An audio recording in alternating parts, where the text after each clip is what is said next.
Garnet Street behind me, and if we turn around, we've got the first block. So number 4, number 6 and number 8, we're all here. If we cross the road at Garnet Street, the front door for number 4 is right here. So let's go in.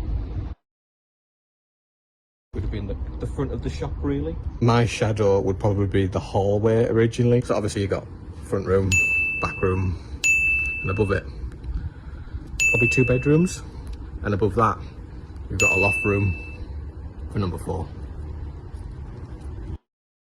Like beneath the tiles of the shop, you've got the original bricks against the wall, like flour.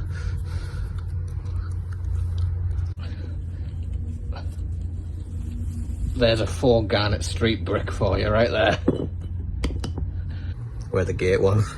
Look. And there's a lock where the back gate was.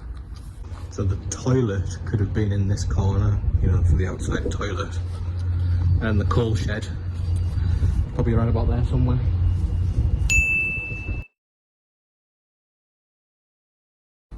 This is the original wall for number 4.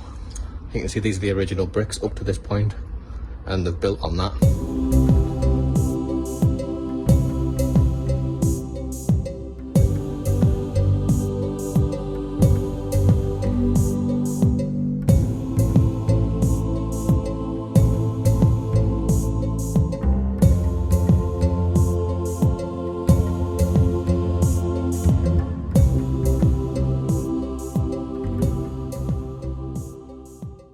Edward W. Woodford, 25.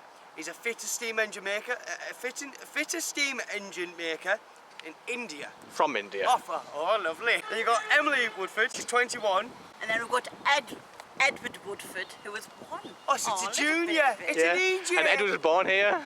So on September the 5th, 1889, Edward Walter Woodford, Edward Jr., was born here at 4 Garnet Street, and he was baptised at St Hilda's Church over the border.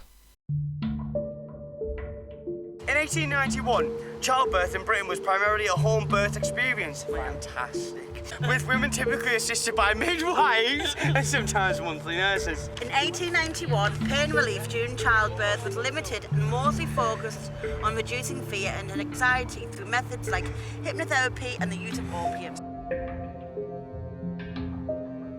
Techniques like twilight sleep were a combination of morphine and scopolamine, which gained in popularity but were not without their risks.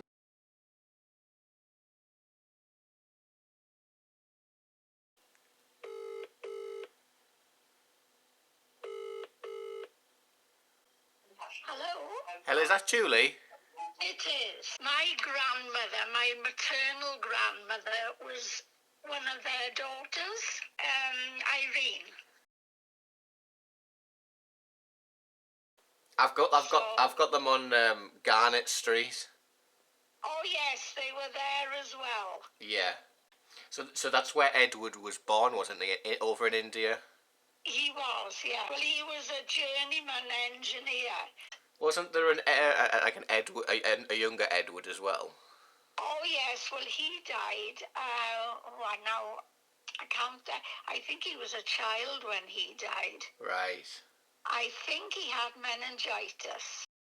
So on the 30th of June 1908 at 7 George Street in Redcar, Edward Walton Woodford, he died when he was 19 years old. He was a commercial clerk, and his death certificate is that he died of exhaustion following heat apocalypse contracted on the 25th of June.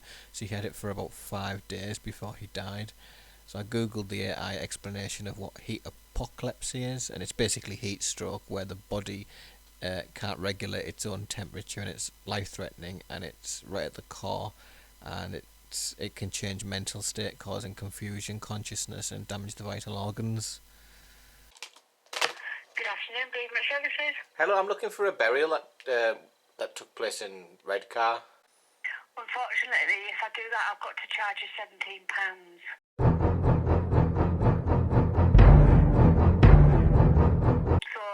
If you go on to a website called Deceased Online. Right.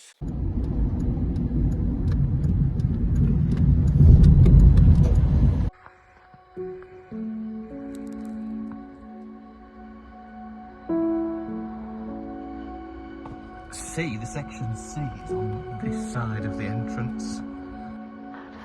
It says on my grave there, CO2. So this is definitely the right area.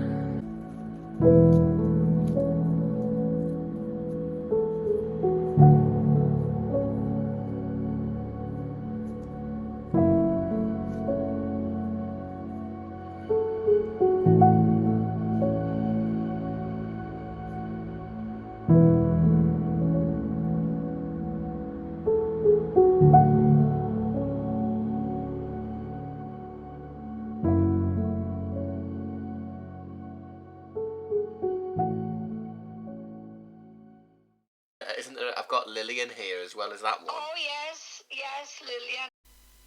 So the next child, Lillian, was also born at 4 Garnet Street, and she was born on the 14th of February 1892. And I think she came to visit my grandmother. So she lived a while then?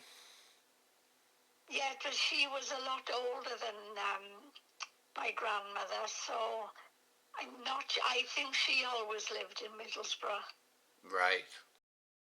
Evelyn was a nurse. Oh, yeah. Doris ended up in London, I think. Right. And she used to come to Mid Wales and stay with my nan years and years before I was born.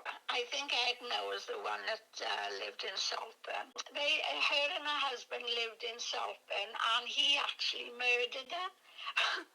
You see, this is all good for the family, right? Yeah. What happened? I think apparently my nan used to say that she was always moaning about something or other. And he flipped one day and strangled her. But he immediately walked to the police station and gave himself up. Oh, God. Oh, dear. Oh, well, I can remember my Auntie Ivy. And Uncle Ken. And now Ken ended up in London. Right. Yeah.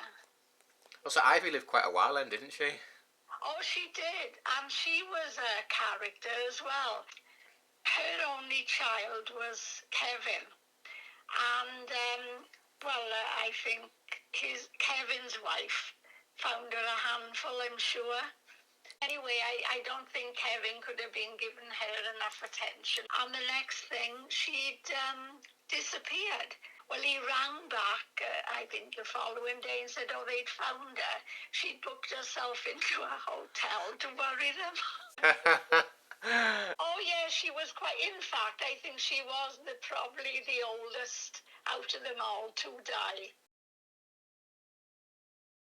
And he was also very musical, and he had a small group, and they used to go around to the big houses in Middlesbrough playing music at parties and things like that. He was a violinist. Well, my grandmother was telling me this, and he died when she was about 7.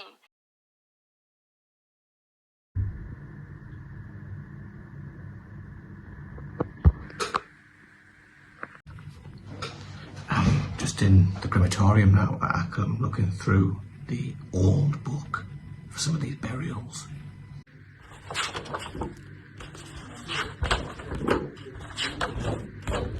But he died because he was the guarantor to somebody's business.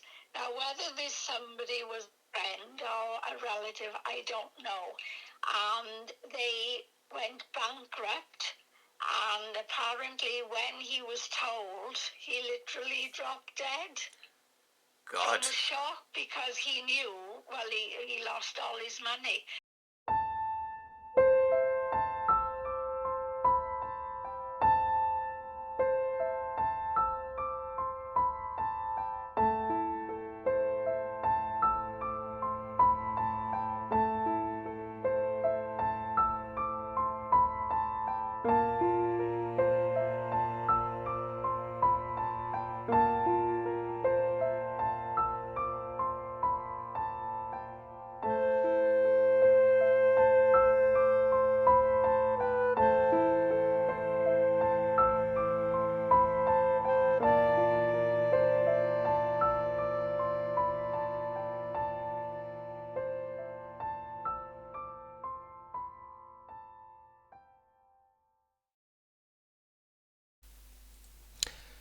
So by 1896, a new family had moved into 4 Garnet Street. So if you want to find out more about them and some more interesting stories about this house, please continue to watch this playlist. And please don't forget to like, subscribe and comment on all my videos. So until next time, bye bye!